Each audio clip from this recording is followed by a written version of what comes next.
আসসালামু আলাইকুম। আমি মাহমুদা আক্তার। আপনারা দেখছেন ইরান লাইভ নিউজ। মধ্যপ্রাচ্যে এখন পরিস্থিতি দ্রুত ভয়াবহ রূপ নিচ্ছে। ইরানকে কেন্দ্র করে যুক্তরাষ্ট্র, ইসরায়েল এবং তাদের মিত্রদের সঙ্গে যে সংঘাত শুরু হয়েছে তা এখন পুরো অঞ্চলে ছড়িয়ে পড়েছে। সাম্প্রতিক রিপোর্ট অনুযায়ী ইসরায়েল ও যুক্তরাষ্ট্র যৌথভাবে ইরানের বিভিন্ন সামরিক ঘাঁটি, ড্রোন কেন্দ্র এবং কৌশলগত স্থাপনাগুলোর ওপর ব্যাপক বিমান হামলা চালিয়েছে। রাজধানী তেহরান সহ কয়েকটি বড় শহরে বিস্ফোরণের ঘটনা ঘটেছে, যার ফলে বহু ভবন ক্ষতিগ্রস্ত হয়েছে এবং আতঙ্ক ছড়িয়ে পড়েছে। ইরানের স্বাস্থ্য মন্ত্রণালয়ের তথ্য অনুযায়ী এই হামলাগুলোতে ১,২০০-র বেশি মানুষ নিহত হয়েছে এবং হাজার হাজার মানুষ আহত হয়েছে। সবচেয়ে ভয়াবহ ঘটনা ঘটেছে দক্ষিণ ইরানের মিনাব শহরে, যেখানে একটি স্কুলে হামলায় প্রায় ১৮০ শিশুর মৃত্যু হয়েছে। এদিকে ইরানও পাল্টা হামলা শুরু করেছে। ইরানি বাহিনী মিসাইল ও ড্রোন ব্যবহার করে ইসরায়েলের লক্ষ্যবস্তু এবং যুক্তরাষ্ট্রের মধ্যপ্রাচ্যের সামরিক ঘাঁটিগুলোতে আঘাত হানার চেষ্টা করেছে। ইরানের হামলায় কাতার, কুয়েত, বাহরাইন এবং সংযুক্ত আরব আমিরাতের মার্কিন ঘাঁটিগুলো লক্ষ্যবস্তু হয়েছে বলে বিভিন্ন আন্তর্জাতিক সূত্র জানিয়েছে।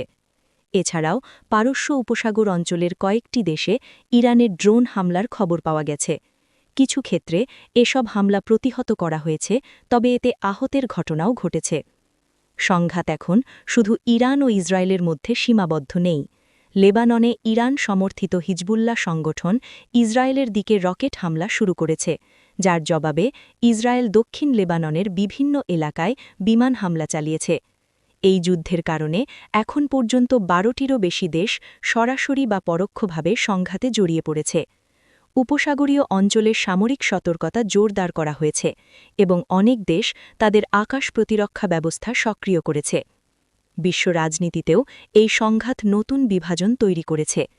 যুক্তরাষ্ট্র, যুক্তরাজ্য, কানাডা এবং কয়েকটি ইউরোপীয় দেশ ইসরায়েলের নিরাপত্তাকে সমর্থন করছে এবং ইরানের পারমাণবিক কর্মসূচিকে বড় হুমকি বলে উল্লেখ করেছে। অন্যদিকে চীন, পাকিস্তান, তুরস্ক, দক্ষিণ আফ্রিকা এবং ব্রাজিল সহ অনেক দেশ এই হামলার সমালোচনা করেছে এবং বলেছে যে সামরিক আক্রমণের বদলে কূটনৈতিক আলোচনার মাধ্যমে সমস্যার সমাধান করা উচিত।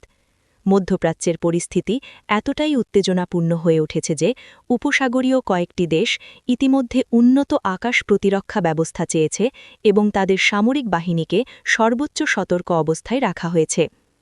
এদিকে জাতিসংঘ নিরাপত্তা পরিষদের জরুরি বৈঠকেও এই সংঘাত নিয়ে তীব্র বিতর্ক হয়েছে।